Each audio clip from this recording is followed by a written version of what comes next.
Well, welcome everyone. I think that we are live. We're just going to give folks a little bit of time to start straggling in here from all over the world, wherever they are. And then we'll get started. How are you doing, Susie, Karen? How are you guys doing this morning, this afternoon, wherever you guys are? Great. Thank you. It's wonderful to be here. Yeah, all is well. It's we're having very cold weather and it's snowing, so I guess we should cancel the webinar because, you know, global warming is a fraud. Snowing. Gosh. Are you going to confuse them right off the bat with weather and climate? Oh, come on, Karen. Yes, I am. I challenge this audience to know better. All right, I'm going to start jumping in here since we have a lot of ground to cover. So welcome, everyone. My name is Ashar Miller. I'm the Executive Director of Post Carbon Institute, the host of today's conversation. Thank you all for joining us. And thanks to Karin Kirk and Susanne Moser, experts in climate change communication, for taking the time to help us understand the best ways to approach this overwhelming topic with the people in our lives. Before we begin, I want to just do some quick housekeeping. This discussion is being recorded and we'll send out to everyone who registered the link to view it when it's live, along with the PDFs of the slides that we'll be showing today. We've asked our panelists to make some introductory presentations, after which we'll do a bit of a back and forth between the three of us, and then we'll get to some Q&A. So if you have any questions you'd like us to address, you can submit them by clicking on the Q&A button, which should be at the bottom of your Zoom screen. We've asked folks in advance what questions they had and what topics they wanted us to cover, and we reviewed all of these. We've gotten a lot. We've received a lot of really fantastic questions, which our panelists have already done their best to integrate. But I have to apologize in advance that we just frankly won't have time to get to all the questions that you'll ask. So we just have about 90 minutes together to cover a lot of ground. So in the interest of time, I'm going to do some very, very brief introductions. Dr. Susanne Moser is a geographer who works with government agencies, nonprofits, foundations, and other researchers and consultants, focusing on adaptation to climate change, resilience, transformation, science policy interactions, and most appropriately for this conversation, effective climate change communication. Karin Kirk is a geologist who has taught courses about climate change, has overseen energy conservation projects, has worked on national scale climate education efforts, and writes for Yale Climate Connections. Thank you both for being with us. Also, in the interest of time, we're going to dispense with any discussion about just how dire the climate crisis is, and we're going to assume that everyone is here with a keen recognition that we face a climate emergency that requires us not only to change our own lives, but to engage politically and most especially with people in our own communities, which raises important questions about how we can communicate effectively with others. So now, without further ado, I'd like to turn it over to begin with to Karin. Karin, take it away.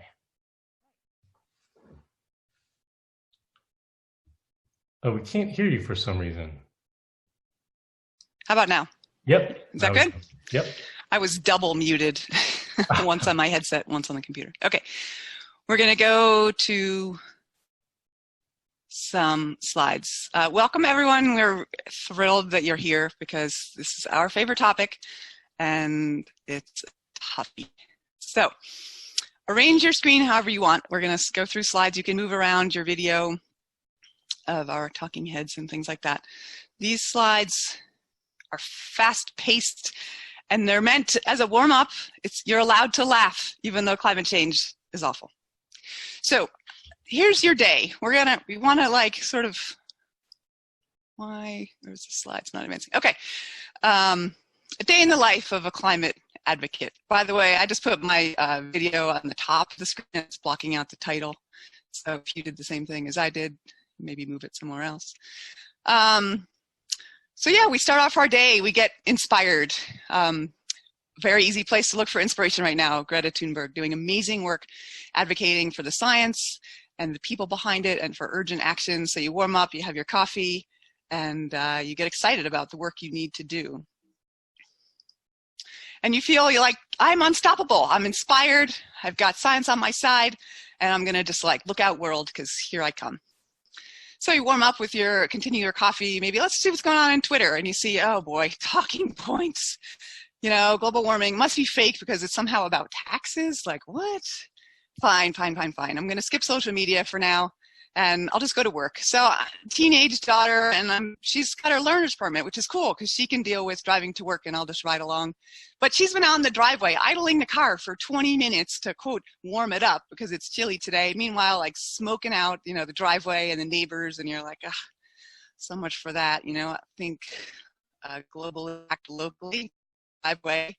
You get to work and your boss comes back to you with your proposal for LED lighting to save energy in your workplace saying, no, we're not doing this. It's too expensive.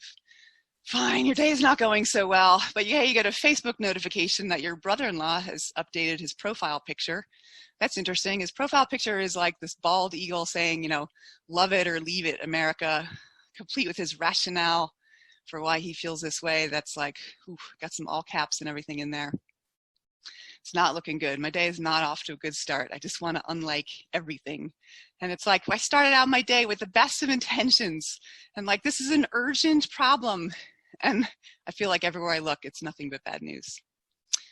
So that's our starting point. So what the heck do we do? You're surrounded with difficulty.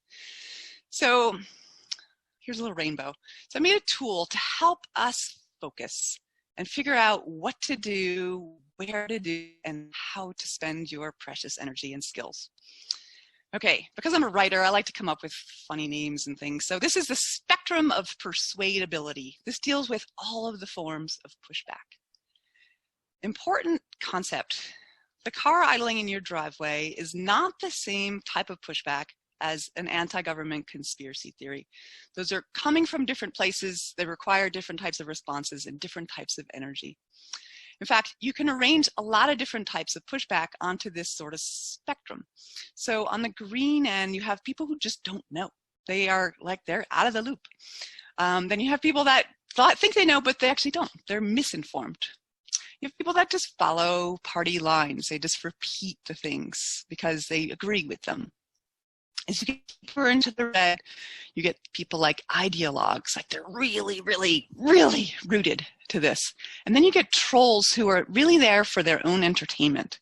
Trolls are often disconnected from ideology, and their mission is to bother you.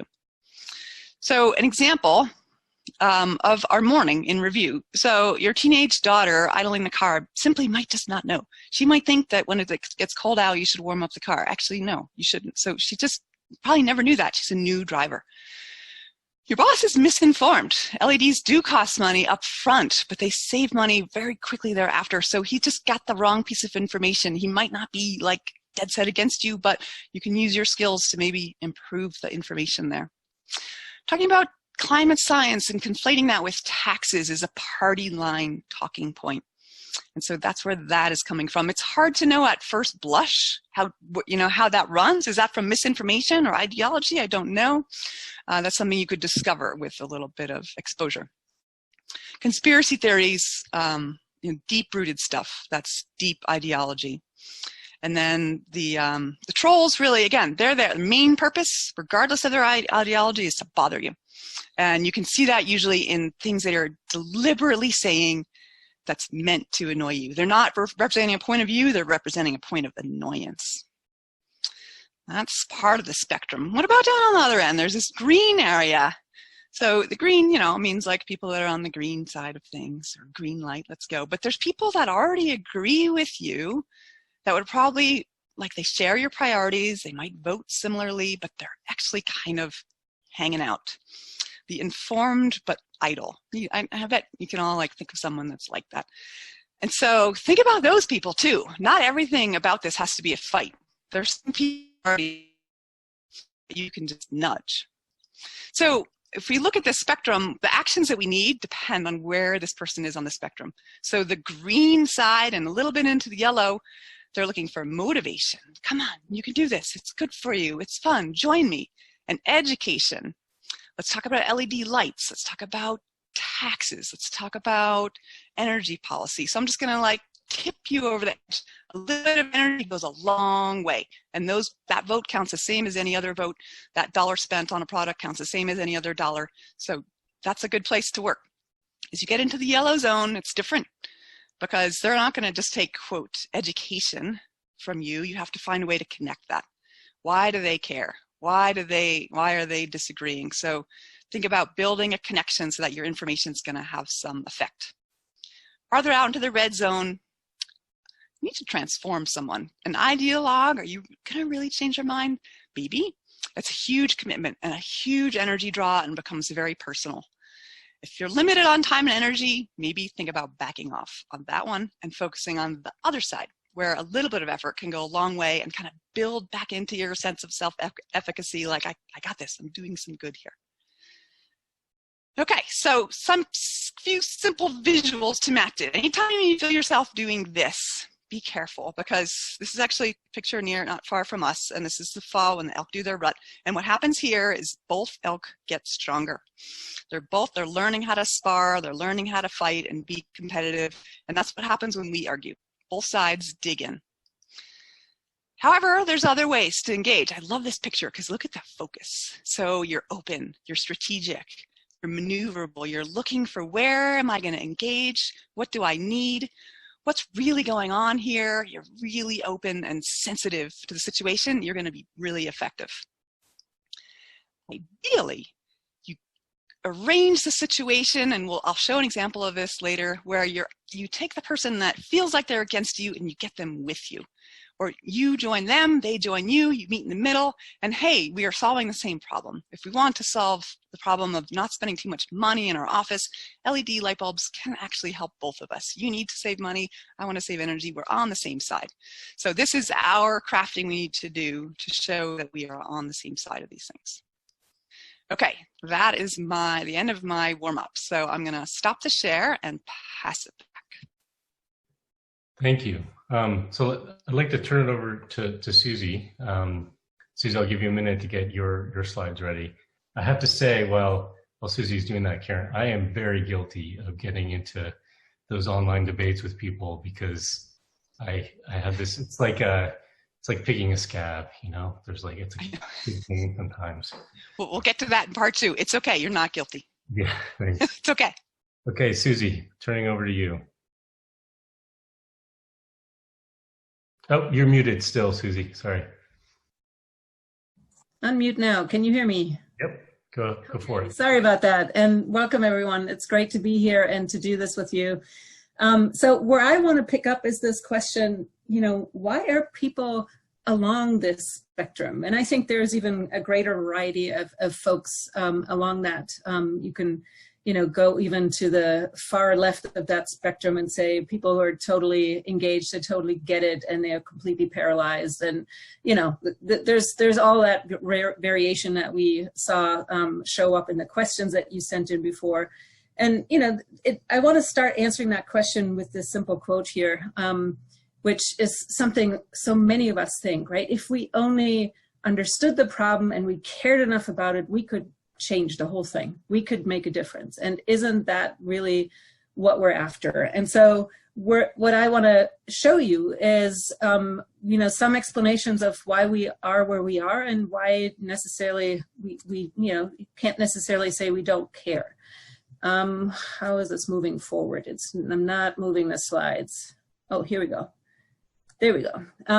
So I'm going to show you from the Yale group, Lazarowitz and colleagues, some data that they have taken now for over 10 years, tracing where Americans are. And one of the things that you see here on the left is this question: most registered voters think that global warming is happening. And you see here over time sort of, you know, how people have changed. And they organize this by political affiliation: the liberal Democrats, the moderates, the liberal moderate Republicans, and then the conservative ones. And you can see that, you know, the most on the left of the spectrum, the liberal Democrats are totally convinced this is happening, whereas the conservatives are not quite there. And it sort of maps this sort of, you know, range of opinions maps a little bit on that spectrum that Karen just showed you. What I want to show you is that actually over time, on average, we've actually moved this quite a bit forward. And the same sort of overall trend can be seen on, you know, whether people or not believe now that this is caused by human activities, which is a really important belief to hold, right? If you think that this is not caused by humans, why should we do anything, right? So that's important. And then if you go a little bit further and ask them, well, are you worried about it? You see the same sort of general trend that over time, people have heard more about it. They seem to be getting more worried because it's a really worrying problem. So what explains that? Obviously, this looks more like people are caring. At the same time, you see, some leadership that says it's all a hoax. You still see people idling their cars, driving in their big cars. You see, us still using fossil fuel energy. So what is going on? If we seem to be getting it, why aren't we acting on it? Well, one really interesting thing is to look at what's more important to people than global warming. And I highlighted for you in yellow here on this slide, for these different political groups, what's more important and where global warming falls in that overarching, or in that spectrum of things. For most groups, global warming is way down the list. The only ones for whom this is getting to be a pretty important thing is for the most liberal Democrats. In other words, all the other things have to be dealt with before they think global warming ought to be dealt with. That's part of an explanation. Another way to look at this is to ask, how much do people pay attention? And this is an interesting one. If you look at that red line, they call it issue involvement. It's basically the question, how much attention do you pay to any time there is a global news article in the papers? And you see that the liberals, the most alarmed and concerned about this, the ones who really get it, they are totally involved and they, pay attention to, they look for that kind of news.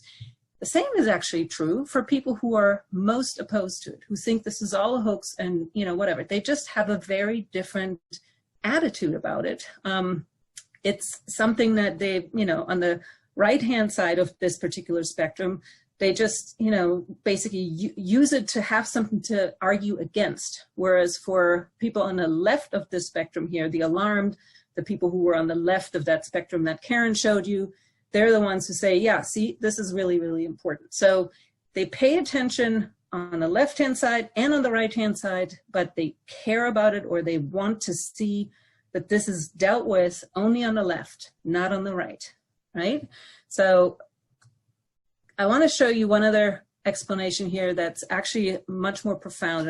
There's a lot of information on this slide. I'm going to walk you through it. What I want you to pay attention to and actually think about this for yourselves is, how stable do you think the climate is?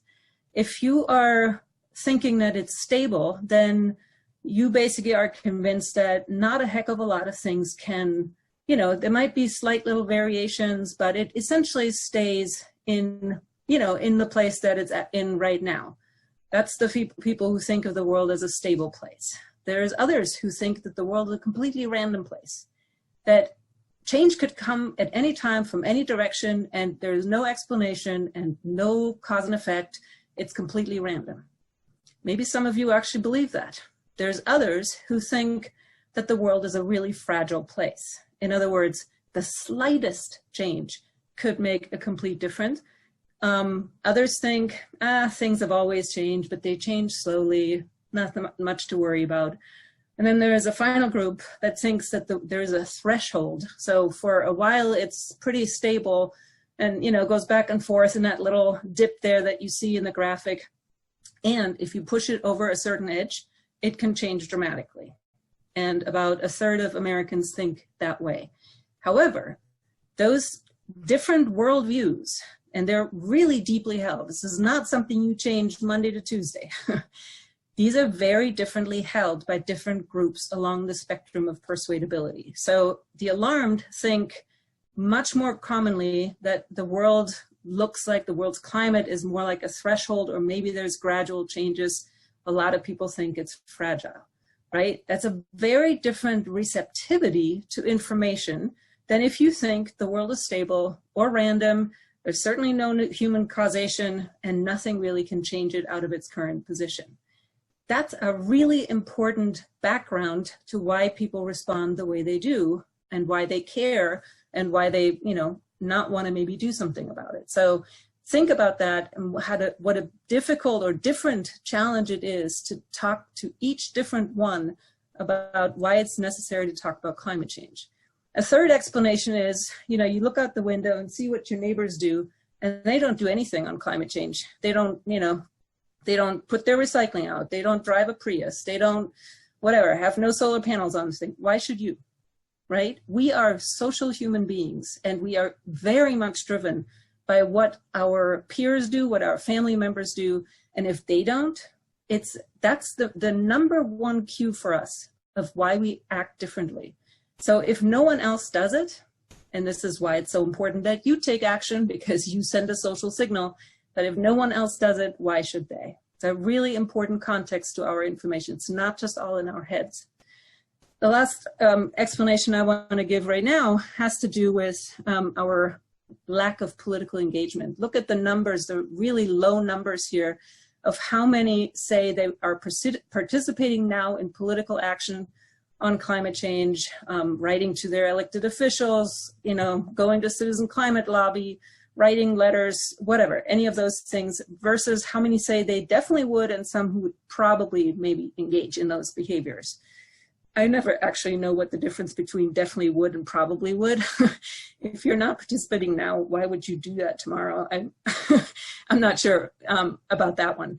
But essentially, you see that, the Democrats tend to be more active on climate change in this regard. But it doesn't mean that there are not some Republican political activists who are extremely loud and have a lot of support doing that. But that's a really important piece here, that people just don't even feel they want to get engaged. Now, why? What I'm showing you here is people's belief, confidence, that they can make a difference with decision makers. You can see how much they think they can affect local businesses, local governments, state governments, corporations, or federal governments. And basically, the further away from where they are, the less likely they think they have any influence. This is something we call political efficacy. We don't think our vote, our calling, or writing to our elected officials makes any difference, which is a crucial piece, right? I can tell you from working a lot with politicians, if they do not hear from their constituents, they don't think this is important. It will simply drop off their list. They are busy people too. They will deal with the things that have a lot of resonance with their constituency. So it's a really important piece to think about that. And so what do you see as a result? You see that almost half of Americans are doubtful that we could reduce global warming, but it's unclear whether we will do what's necessary. Another 22% think we could do it, but we're not willing to change. A whole bunch of them think that, we can't do it at all, so why bother? And then there's a small minority that thinks it's not happening, so that's, of course, a group that can't do it. Only 6% think that we can do something about global warming and that we will. That is what needs to change. Last thing I want to show in this little segment here is a thing about people's emotions. The same group at Yale has done research on just getting a sense of how interested or how emotional people are about climate change. And what you see here is that actually almost 7 out of 10 Americans are interested in the topic. A whole bunch are disgusted, a whole bunch are afraid of what's happening, and some are hopeful actually that we could do something. There's also some that are feeling absolutely helpless, many that feel angry or outraged, but they haven't obviously been mobilized to take that out. Now, that's not entirely true anymore. We do have social movement now, but there is such potential here in actually mobilizing these emotional, this emotional potential, if you will, for action, and we just need to move in that direction. So very important. People are, having all these different experiences, all these different influences on their emotions. When I started doing this work, people were really concerned about, should we call it climate change? Should we call it global warming? It's all about raising awareness. I did trainings and it was all about how do we educate people. After that, it came, how do we deal with the skeptics? And right now, all that we do, people want to know is how do we help people cope with the climate grief and maintain hope. So you can see where we haven't gone yet and what needs to come next, but this is basically where we are at this point. So I think at this point, I'm turning it back over to you, Asher. Okay, thank you. And if you could, yeah, there we go. Yep. So Karin, I want to turn it back to you now to talk a little bit about how to engage some of the people that you were talking about in the spectrum of persuadability. Yes. Let me get my slides back going here. Yep, I think you got them. Cool. Just gotta move my.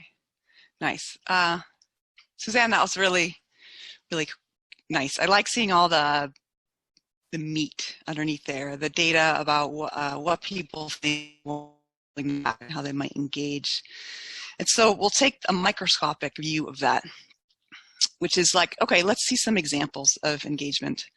And I never know whether to be, I feel like, as Sherry was saying, like I kind of like reluctantly admit the level to which I really enjoy engaging with people all across the spectrum.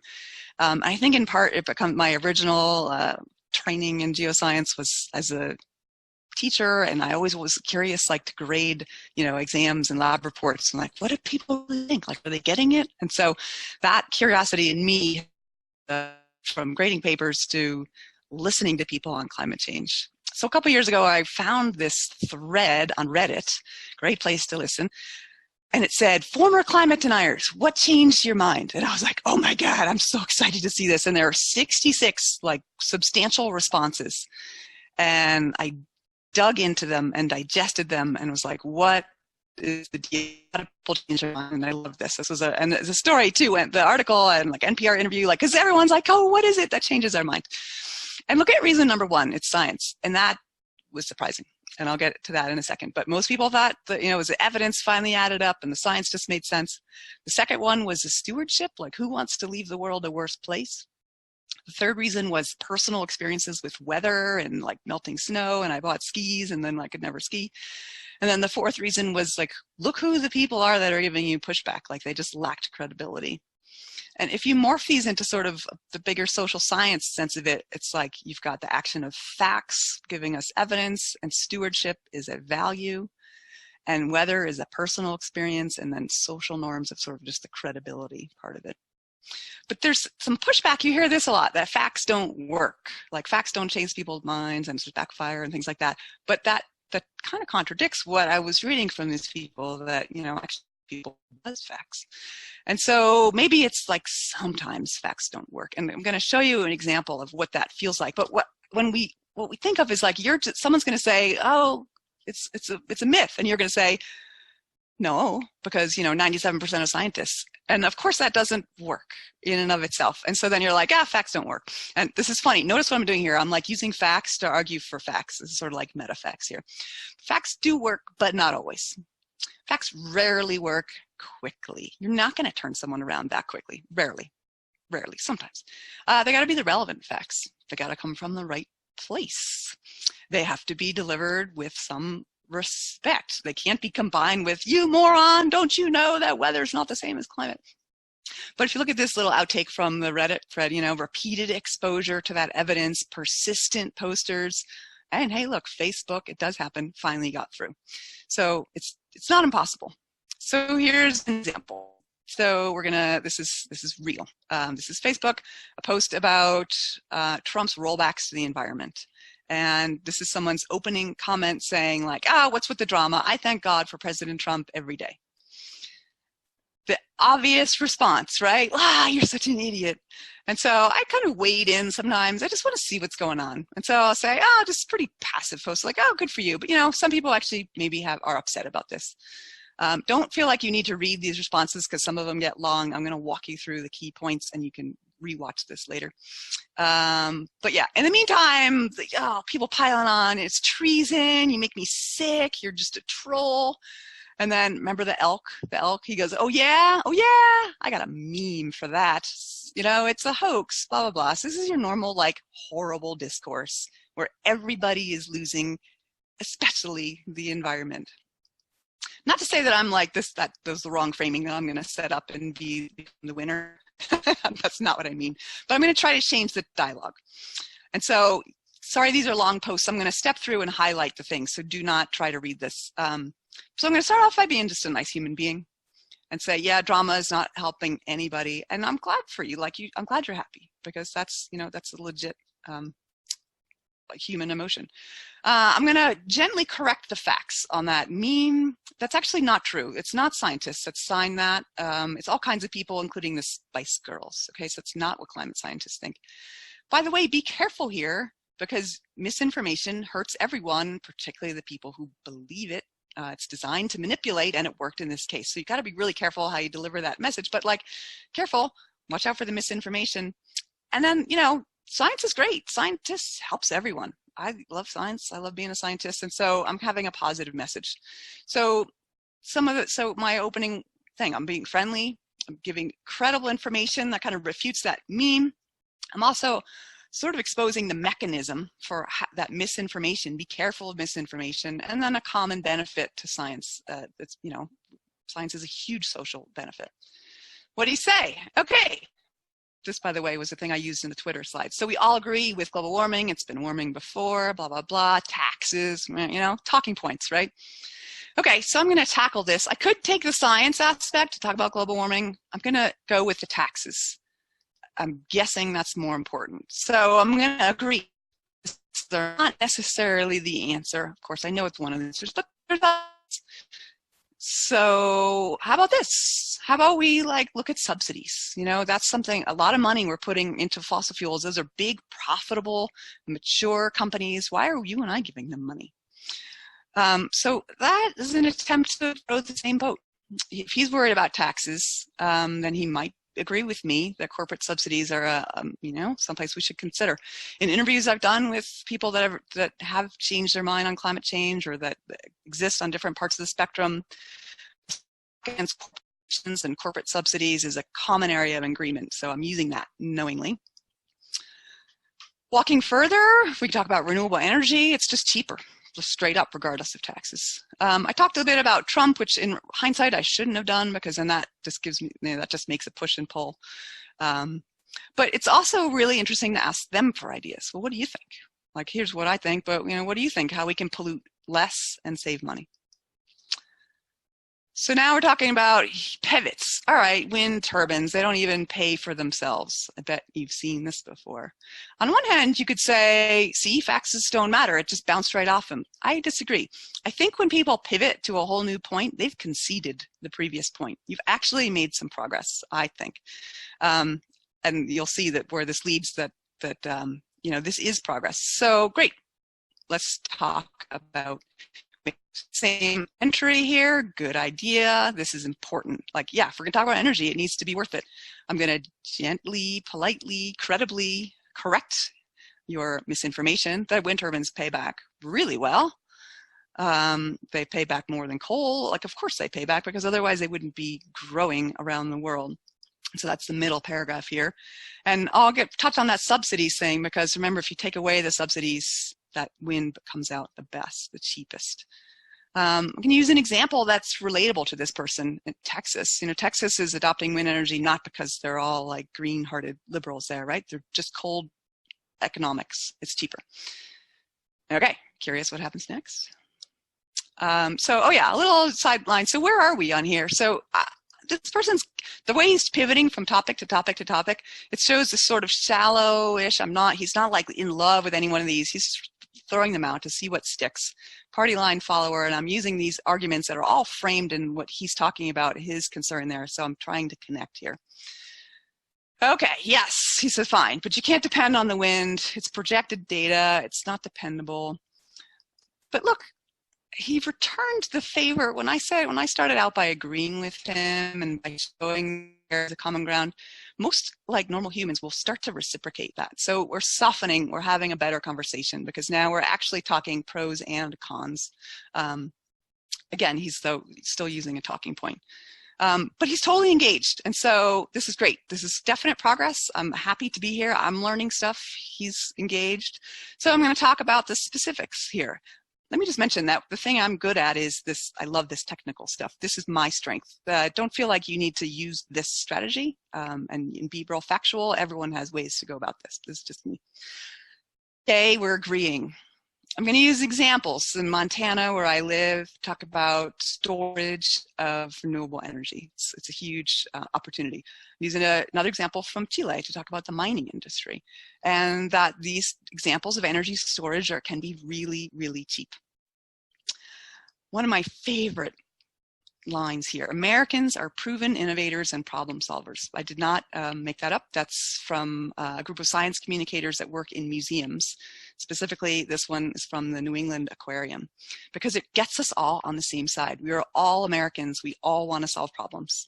So energy storage is something that keeps us competitive, and it's a really good thing for the US to work on. See how we're kind of getting there? We're getting there. Okay, so he says, okay, agreed. He's gone back to his original point. No more taxes, less competitive. I was just saying we're going to be more competitive, but sure.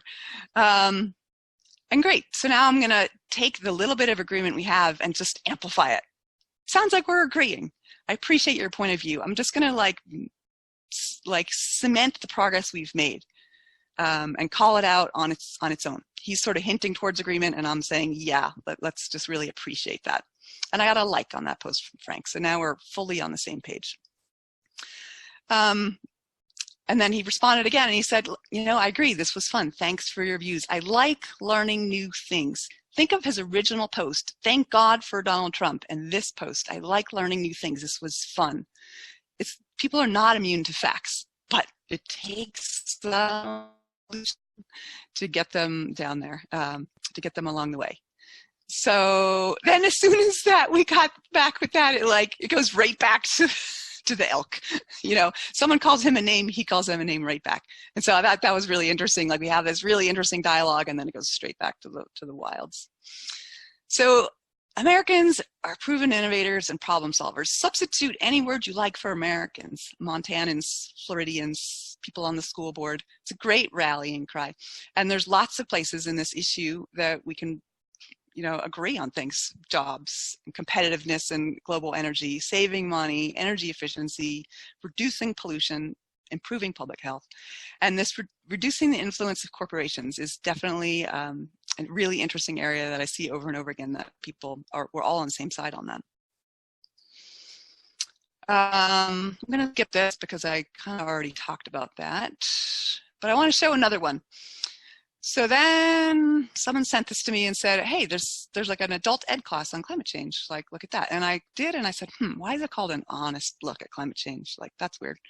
So I look at the description, and amongst other things, it says this: the climate will change regardless. I thought, maybe it sounds like a little bit of this skeptical point of view. So I signed up for the class thinking, like, well, I'll be there. And then if it is a skeptical point of view, I'll be that, maybe the voice, you know, to say, well, not so fast. Or maybe it'll be good, or I don't know, or I'll bring my camera. I'm a journalist. I'll see what it is.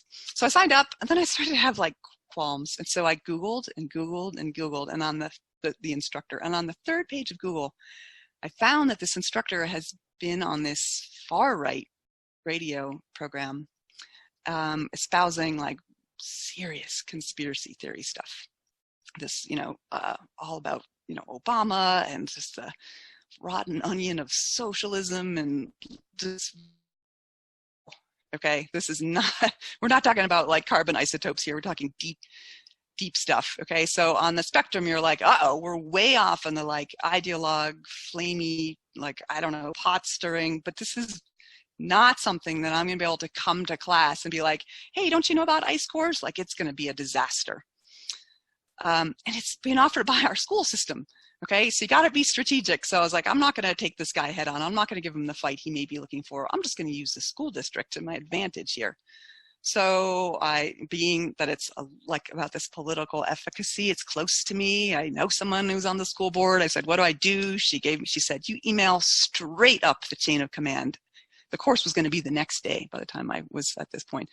And so I go all the way up the chain of command. Within 20 minutes, I get this email back saying, yeah, no, we're not doing this. We're not hosting this.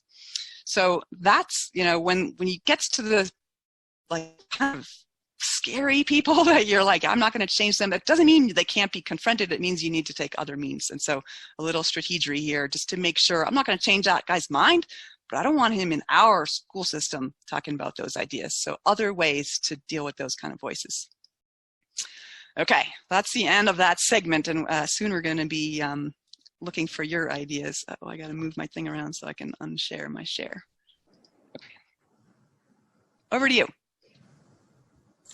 Thanks. Great. I thought that was particularly interesting about the person that's sort of in that middle range on the spectrum. I want to turn it back to you, Susie. Okay, great. So this is great. You know, Karin has just taken us sort of through a bunch of strategies to deal with dealing with the sort of cognitive side and debates. And I want to take us a little bit into this arena around emotional responses people have and how do you deal with that. And I think the first thing I want to say is that when we talk about climate change, which many people now criticize as being way too neutral for what we're talking about, it actually involves a lot of loss, and people get this very quickly.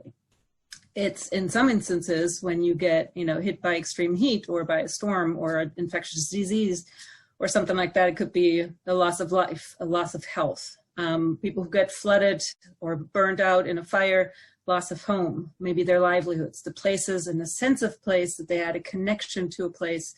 You hear that a lot from indigenous people, excuse me, up in the Arctic.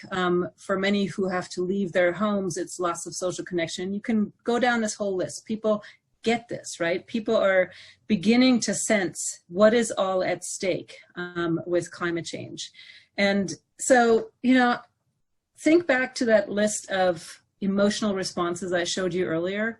Maybe there is another reaction or another explanation for why we don't act on climate change. And that is that maybe we care a heck of a lot. Because what we're experiencing is that there's a threat to everything that we love, a threat to everything we have and depend on, future generations, even who we are as Americans, as human beings. And so how do we deal with that? Well, when we are faced with those kinds of truly existential threats, there are one of two responses we have, and it really comes down to one or two. The first one is we either reduce the threat, or if we can't do that, we reduce the feeling, the unpleasant feeling about the threat. Here's one way to show that, and you all know this story of you know, a young girl that sat on a couch and was very depressed until she got up, and she really wanted to act on this issue. And so she basically said, I don't want to, you know, belabor this in any other way. I want you to get that we are in a crisis. I want you to panic, and I want you to act as if this is a panic. This is a panic situation, an emergency, the house is on fire, because it is. There's other responses we have when we do not mobilize ourselves and start school strikes and get involved in activism like she does. And that is that we get ourselves very, very distracted. Like in this particular cartoon, look at these scandalous emails. This is an older cartoon. Maybe some of you remember that, when we all of a sudden just got all hung up on, you know, blaming the scientists for something that they had said in their, you know, shorthand and jargon. And meanwhile, we're still standing on the tracks and the train is coming. In other words, we're basically distracting ourselves from the actual threat and not doing a single thing about it. I want to talk to you about sort of a few responses we have to, you know, to basically that kind of a situation, to that kind of threat, and how we self-defend. You're going to see this everywhere in people's responses. The first layer of defense is something that psychologists call psychological distancing. And that is that people just don't want to think about it. They don't want to feel it, about anything that is disturbing. I'm going to flip the channel. I'm going to do something else. I'm going to, you know, read something else. I'm going to deal with another issue. Let's just imagine for a moment that people actually let the information, this unpleasant information, come in. The next layer of defense we have is, I guess you could call it a defense against doom. We don't want to feel the sort of implications of that information that you just told me. What? We could lose all the seasons. We could, you know, lose this piece of land because it's going to be inundated by floodwaters, or I might be losing my home because it's going to go up in smoke. We really don't want to feel those kinds of losses and the grief of that. Again, I want you to think about for a moment, what would happen if you actually allowed yourself to feel the actual feeling that you get when you let in what happens with climate change. The next thing that's going to happen, I mean, inevitably, you feel like, my God, if something like this is really true, we got to act. But you don't know what to do, right? You drive an SUV and you've just been told, sorry, that's the wrong car to drive. And all of a sudden you get into these weird explanations in your head that try to justify why you're doing that anyway. It's in psychology something we call cognitive dissonance. And it's all there. It's basically a mechanism for you to not feel guilty. You start justifying all kinds of things of why you do. Like, you know, in my case, I'll tell you that very personally, I fly to different conferences or to work arrangements. It's part of what I do. And there's, I don't know, I guess no sailboat or not enough time in the day to to sail 12 days to get to Europe to do my job, right? So I come up with all kinds of explanations of why I need to do that. And, you know, it's really intended for me to not feel so guilty. It's kind of failing, but I'll tell you honestly, but that's one of the defenses that I have. But let's just say you decide, you know, I can no longer do that. I need to stop doing that. The next thing that will happen is that you actually are putting at risk your social connections, whether that's, you know, with your brother, in the example that Karin showed earlier, or that you lose your touch with your professional field, or, you know, your respect of your neighbors or your friends. And so we get into deep denial. Losing one's social ties and standing in social connections is one of the greatest threats that we experience as human beings. Why? Evolutionarily, it's because that's how we survived. If we didn't do things together, we could never have survived. And so losing social ties is something we get very nasty to defend. We're not going to go there. But, you know, there might come a point when you just simply say to yourself, I cannot look in the mirror anymore if I do not act in accordance with what I most deeply believe. And what happens at that point is you actually have to act. And at that point, the defense that comes up is a defense against changing who you are, your identity. You don't want to give up necessarily on your self-image. You know, you explain why you're driving that SUV because you've got to protect your children from car accidents or whatever, right? Because you ultimately, you want to be seen as this very, very good mother, father, parent. So it's, you know, those are the layers of defense we go through emotionally to the kind of responses. And each one of these, you've heard every one of these arguments. I'm sure we've certainly seen it in the questions that have come up. That is what, as a communicator, you actually have to deal with. It's not just the education. That is one piece of it. But basically, if you get through the you know, cognitive piece, you end up still having to deal with all the emotional piece. And so I want to just say a few words about dealing with the people, you know, that are more in that spectrum of emotional responses that we have so many examples of now. And I picked a few from the list of the people, the questions that you sent in. How do you deal with people who are completely hopeless, who people have given up, basically don't want to do anything anymore? And the people who might be totally engaged, but, you know, are completely convinced there's only one way to go about it, and there's just no, you know, there's no other way to discuss anything with them. So let me start with hope. And what I show you here is a part of my bookshelf. I've been reading a lot about hope because that's where I mostly get the questions now. As I showed you earlier in the training requests that I get, it's about how do you maintain hope, and is there any grounds for hope? One thing I've come to understand is that we are completely illiterate about hope. People don't understand the flavors of hope there are and what kind of hope we need to get through climate change. And I don't want to give you sort of a long list of definitions, but I want to give you something I've learned in the course of reading all these books about what hope is made up of. And I take a fairly psychological view. One thing is that people need some kind of motivation. There must be something desirable to still work for. The second one is that people must feel that there is something they can do. They have a choice in it, they can do it, and they actually act on it. And they make a commitment to do that.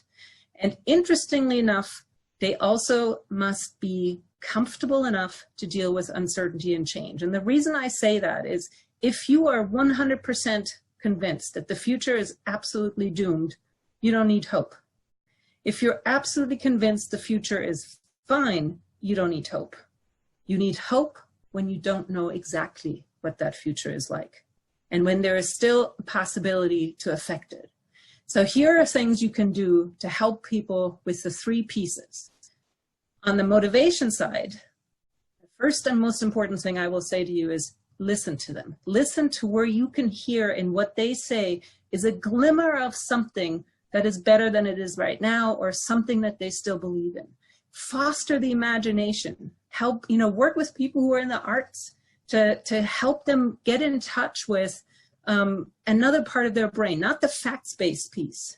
All of those things are absolutely true. You still need to look at the truth of the matter, the physical reality of climate change. And yet, if we do not imagine that there is something positive still to do about this future in front of us, then why bother, right? Visioning together, making sure that not just your friends and the people who think like you are in the circle who vision together, but also some others. And inviting this and tapping into creativity. Let people draw about it, write a song about it, write a poem about it. The other piece that I want to say is I'm finding more and more people have very limited imaginations. They sort of can't imagine something that's really far out beyond what we already have. So if you can get them to think, okay, this is how far we go. Now what would be one step further out from there? Something a little more crazy, a little more wild, a little more positive. What would be the adjacent possible? And maybe if they say, we can only get to 30% reduction by 2030, what about 2050? What about 50%? Like, how can you help them set the bar higher? It's more motivational. So that's what you can do on that side. On the commitment side or the agency side, one of the things we have least done is talk about solutions. We have not shown people or taught them about how things are done. We give people, you can go vote, you can, whatever, do this, that, and the other thing and talk to your elected officials. They've never done it. Like, where do you find the phone numbers for my elected official, right? It's that little stuff that makes actually a real big difference. Telling personal stories of people changing, this is the social cues, right? We're doing this together. Learning and teaching about history. Whenever in this country have we made big changes? How did we end slavery? How did we get to a New Deal, the first one? Those kinds of things. How did that happen? And illustrating how collective action, not one person's action, but millions of people doing that individual action, how that adds up to something. And encouraging, empowering, those are the things that you can do there. There's a lot of things you can do on the flexibility and adaptability side, which is, really reminding people to staying nimble, expecting surprises, showing people the progress that's being made. It's absolutely important that people see we're making progress, not just that we're going backwards, helping people reflect and learn together, saying, that didn't work. Now what do we do to adjust that? And on it goes. I don't need to read through each of these here, but you get the idea. There's so many things you can do on each one of those things that helps foster the conditions for hope. Here's another recipe to show that. One of them is that clear diagnosis delivered with empathy, I will say, not just, dumping a whole bunch of horrible facts for 45 minutes on people and then just walking out the door. That's not what I mean. Think about it as if you were, I know many of you come from the medical field. This is the recipe that you all know how to practice in the medical field. You come in as a doctor with a diagnosis and you deliver it with empathy, and then you talk with your patient about what is possible, what is a meaningful positive outcome that you can work toward, right? This comes actually out of work with people who have terminal diseases. Maybe it's you're going to be healthy. Maybe it's you're going to, die a peaceful, pain-free world surrounded by your loved ones, whatever it is, right? But you have to have a worthwhile outcome. And then you have to show people the path to it. How do we get from here to there? And within that, what is my role and what is your role, the doctor, my family, other support people who can help me walk this difficult path. And very importantly, we always, because this is that uncertainty piece, we always need to have strategies for setbacks or interim goals. Those are moments when people lose motivation, and we have to have a strategy for what to do. And that typically needs to be anchored in something deeper than a short-term gain. It needs to connect to the deepest identity, the deepest values, the call on the highest self. Those 7 things that I've just outlined are the most fundamental ingredients in any recipe for hope that I've ever seen. And you can speak to every one of them. So to deal with people who have basically turned off, who have gone numb or into denial, the thing that you need to remember is that this actually comes after people have looked at the facts. Maybe not deeply, but they have looked long enough to get really fearful and really overwhelmed. And it's at that point that they've taken basically the maladaptive response to the threat, which is not to reduce the threat, but the feeling about the threat. And they don't have a motivation, or they don't connect with the motivation, and they don't know that they have anything that they can do, that either they are personal efficacy, that they themselves don't have the power, that the response that they see that are available are not making a difference. You know, this is the Al Gore change a light bulb idea, right? How is that ever going to make a difference on this global problem you just told me about? Or that they're just not, you know, collective interest in making a difference. So that's basically why they are where they are at. And to counter that, it begins by empathy. Listening to their story. Why, you know, this is what happened with Greta and her parents, right? She was depressed, her parents actually listened. And she then started to, you know, express, I need to do something. And she found a spark. She found something that helped her get off the couch and go and strike for the climate in front of the parliament, right? Validating people, affirming their caring and why they care, what they care about, helping them understand from history how things changed, and how they can contribute to a positive change, making that link. People ask me now all the time, what do you want me to do? And I say, what do you care about? It doesn't matter if they're social workers, if they're teachers, there is something they already do that is helpful or can be made helpful to climate change. And that is what you want to then support. That is how you want to, you know, and link them up to other people who are already doing action. The last one I want to talk about are the people who I actually find probably personally most difficult.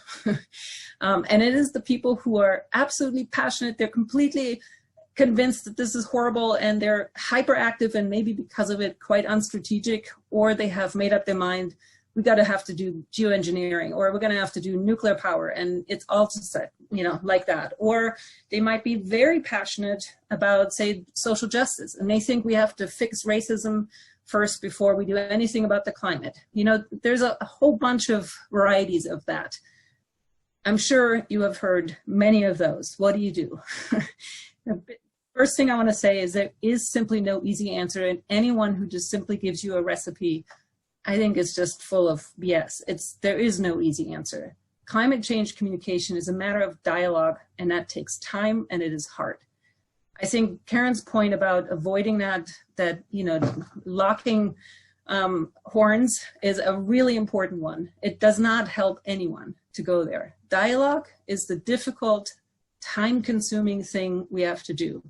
Having empathy, being curious about the other person. She just demonstrated to you so wonderfully how to be curious and picking out something that this other person wanted to share and talk about, listening to that, responding and picking up on that, and being prepared that you yourself might have to change your own mind. That's the most difficult thing about dialogue. You know, it's not about agreement or solutions or having to agree on that. It actually is about looking together for what is this problem about, what can we do, and looking at the more maybe systemic approaches to thinking about the solutions. So you pick people up where they are and take them to the next step, and maybe that's the best thing you can do. You model for them what you do, you send the social cues, and that's, I think, where we need to go. So I'm going to stop here and hand it back to you. Hang on a sec, stop the share, and then we'll go into discussion.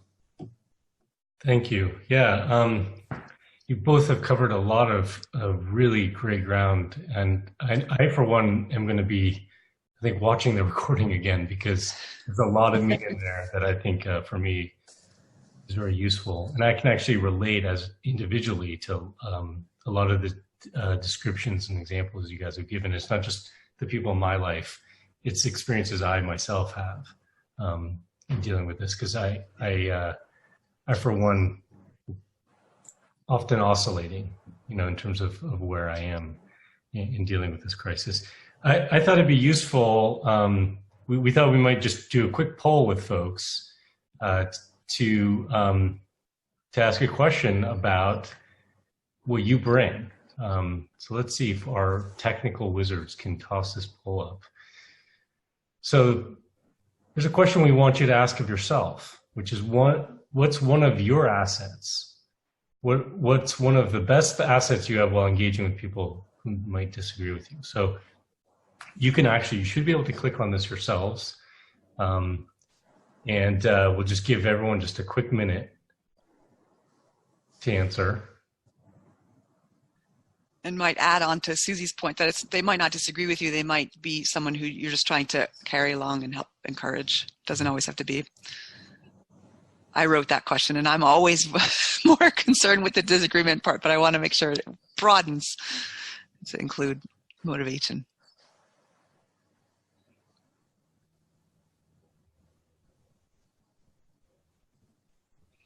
To say I love the last one.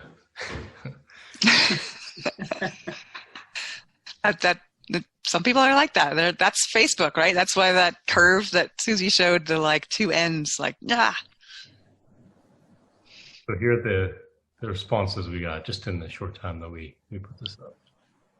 Nice. It's interesting that the majority, not the majority, but the largest is being a good listener, which I think to both Karin and Susie, your points about listening, a lot of communication starts and ends with that. Can I make another point about this? This is such an amazing poll. I have time and energy to take this on. It's the one that, has one of the least responses to it. And isn't that the truth? There is a poll that Tony Lazarowitz and colleagues does on how many Americans speak to their friends and family members about climate change. And it is a thing that has slowly gone up over time, but it is astonishingly low. And it is because we are so afraid of, having arguments. We don't feel we have enough facts to basically deal with the issue. And so we don't take the time. Most of you probably sit over dinner or have lunch breaks with your colleagues, or, go to church with people, whatever, right? You're in 1,000 places. And every single one of those places has a connection to climate change, because it's where we gather, it's where we are together, it's where we connect, it's where we share our values, and those are opportunities for us to talk. So I want to challenge everyone who says, I don't have time and energy to take this on, to just take the adjacent possible. Yes. Do it one time. Do it one time this week, and then one other time next week. Just do it one time. You don't have to change your life. I'm just asking you to do it one time. That'll be, 130 times more talk about this than has happened last week. And that would be an important piece of this. That's a great segue into one of the questions we received. And I just want to point out, I misspoke earlier. I said we had 90 minutes. I was being overly optimistic. We're actually ending in about 10 minutes. Okay. So we just have a little bit of time to get to some of the questions that people have asked. And trying to imagine a situation like you were talking about, Susie, one of the questions that came up that somebody brought up is, I think, something that all of us can relate to, which is there a way to generate urgency without resorting to fear or causing despair?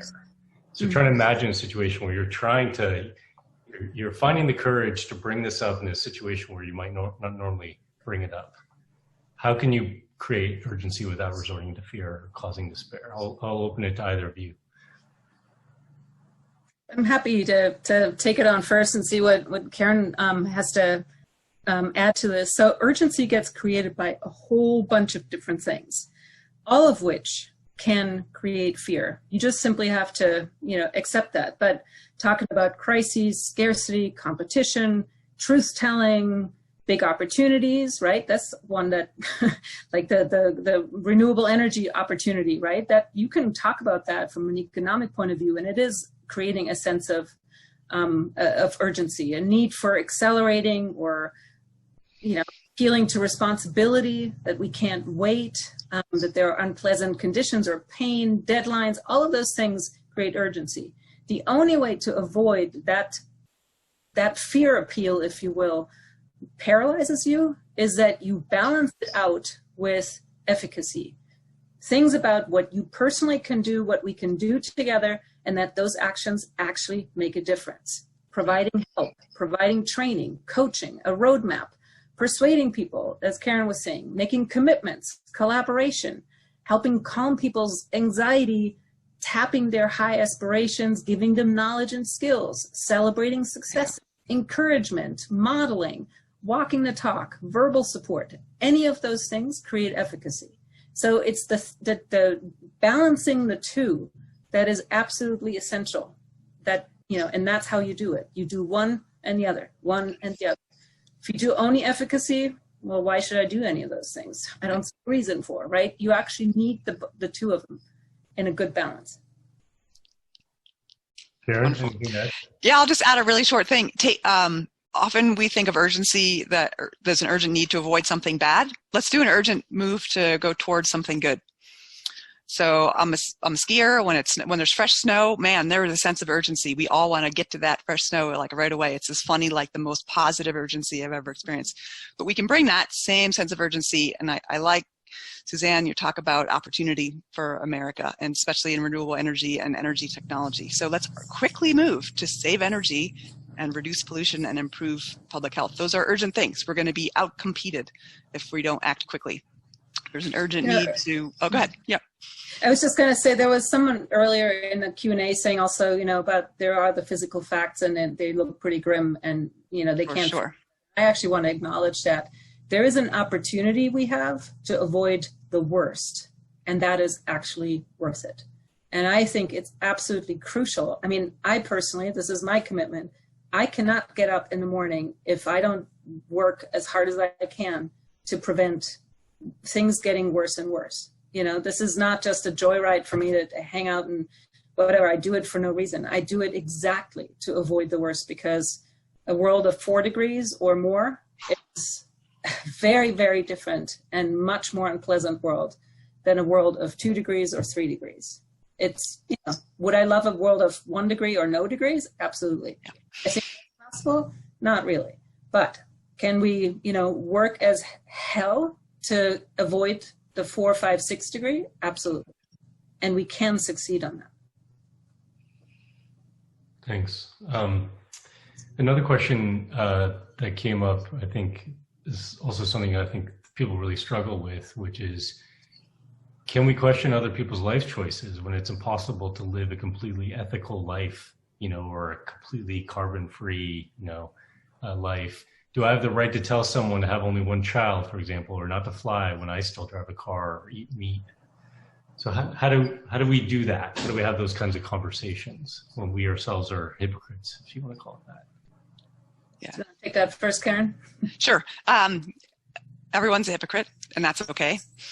So there's 2 answers to that. One is, well, you can't tell people what to do. A lot of that is in your tone and your intent, but you can lead by example very easily, and you can share the benefits or the motivations for you making your decision. Like Susanne just did that. She talked about how she gets up in the day and she's got to live that commitment. So you can lead by example much more effectively than by preaching.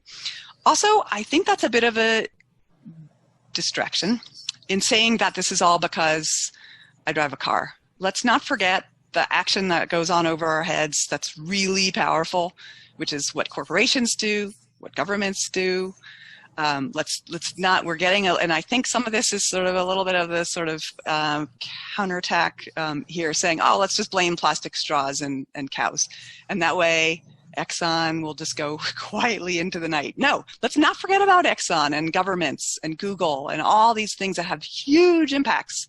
So we should walk the walk for sure, but don't get distracted that it's only about that, because we have a lot of our society to hold to account on this, and we cannot. That is like super important. We can't get distracted in our own lifestyle choices.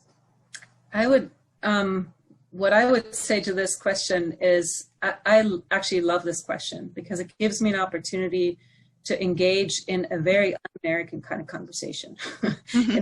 It's all about individuals, right? Your choices, your individual choices. And if we approach this problem from an individualistic sort of perspective, I think we're going to be never effective and never deep enough in our analysis or in our understanding or in our solutions. And it for me is an opportunity to get people into conversation of, why do you think you do what you do? You know, and I engage them in breakout groups and in conversations when I give talks. It's like not me talking at them and preaching at them. It's about them discovering the larger systems within which they work, and, you know, what are the things that actually create these. And I think this is absolutely essential, that we begin to have a systemic understanding and then begin to explore, well, if these systems, transportation systems, public health systems, capitalist markets, or whatever it is, right? If they are the ones that sort of shape our individual choices, then what can we do to begin to change the systems? They are all, you know, as Joanna Macy likes to say, they're manumaya, they're man-made, they're our creation.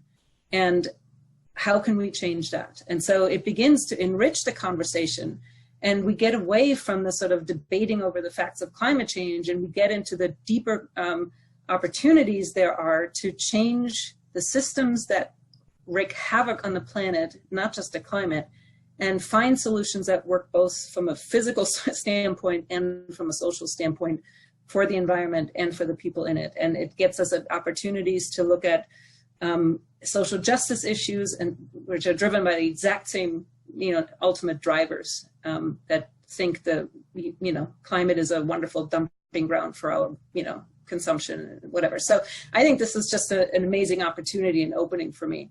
And I would invite people to invite their audiences, whoever they talk to explore together what are the bigger things that drive what we do. Thanks. I wish we had time to answer more questions. We could probably go twice as long here. Unfortunately, though, we only have a couple minutes left. So I just want to give each of you just a minute if you have any closing thoughts before we wrap up. I'll start with you, Karin. Put you on the spot. Sure. You've probably guessed my style by now, right? I tend to be positive and enthusiastic and encouraging, even though this is a really difficult topic that has a lot of negative thoughts associated with it, negative emotions, negative stuff. But partly that's just how I'm wired, and partly I feel like we all have really great skills and strengths and powers within us.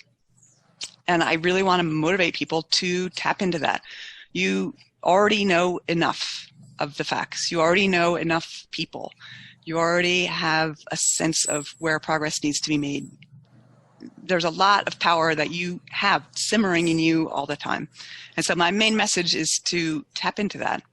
Of course, we're always learning, and I love being on panels like this and listening to other people, and I love hearing questions and engaging with people. You're always open. You're never a finished product. But the skill you bring every day when you wake up is enough skill to really make a positive difference. And so my favorite solution to the despair is to walk the walk, start doing it, and you'll feel so much better. So that's my motivation. Summon what you've got, bring it forward, you'll learn along the way, and you're also going to feel better.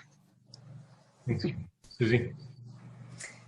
Yeah, so, you know, I looked at the list of people who are on this webinar. Lots of teachers, lots of retired folks, lots of people in healthcare, psychology, whatever. I think, you know, it's interesting to me that in all of those places, you have opportunities to make such a difference. And as I just said, I would love it if you were to think about, who do you touch? Who are the people you have any influence over? and you just make one commitment, you know, to try to reach out and talk to one person with the tools that we're going to send, and, you know, lots of information on both our websites of how to do this. But the number one approach to this, in my mind, is we all think we need to talk when we talk about communication of climate change. What if you just asked the question and truly listened and see where people are at and connect around something you both care about, you know, whether that's the environment, whether that's, you know, people's health. I mean, there are so many connections. There is not a single thing that is not connected to climate change. And I think, you know, if you begin there and jointly look for what can we do to help, you know, whether it's you're motivated by the kids who stepped out on the streets, or whether you just want to, you know, do something in your community or for your classes or whatever it is, there's one thing you can do. And I'll just ask you right now, please do one thing, and then another thing next week. I'll stop there. Thank you so much, both of you. Love it. I'll just end by saying that a big takeaway for me is just engaging people with humility and asking questions and listening. And I think there are a lot of people out there that are really struggling, don't know how to speak about this or think about these issues. When you ask a question, you invited them to step forward. And I think a lot of people are really desperate for that. And the ones that maybe are on the fence or in some other place, starting with questioning, you know, and learning from them where they are, again, it just engages them. So, and maybe an invitation to all of you is to invite other people in your life to ask them even the question about how they communicate about climate change. So we can't answer I think, Susie, you said this is an ongoing thing. There's no perfect answer to how to communicate. It might even be a project for all of us to be engaging with this question: how do I communicate effectively? And maybe that also includes talking to other people in your life about how they communicate and learning together, because it's going to take all of us. Again, we're going to wrap it up. Thank you both. Thank you, everyone who had signed up and participated. As I mentioned before, we're going to get the recording put together, the slides, and we're going to send that to you as a follow-up. We have definitely read the question you guys have submitted in your comments. Really appreciate them. And thanks for being part of the movement to address this. Take care, everyone.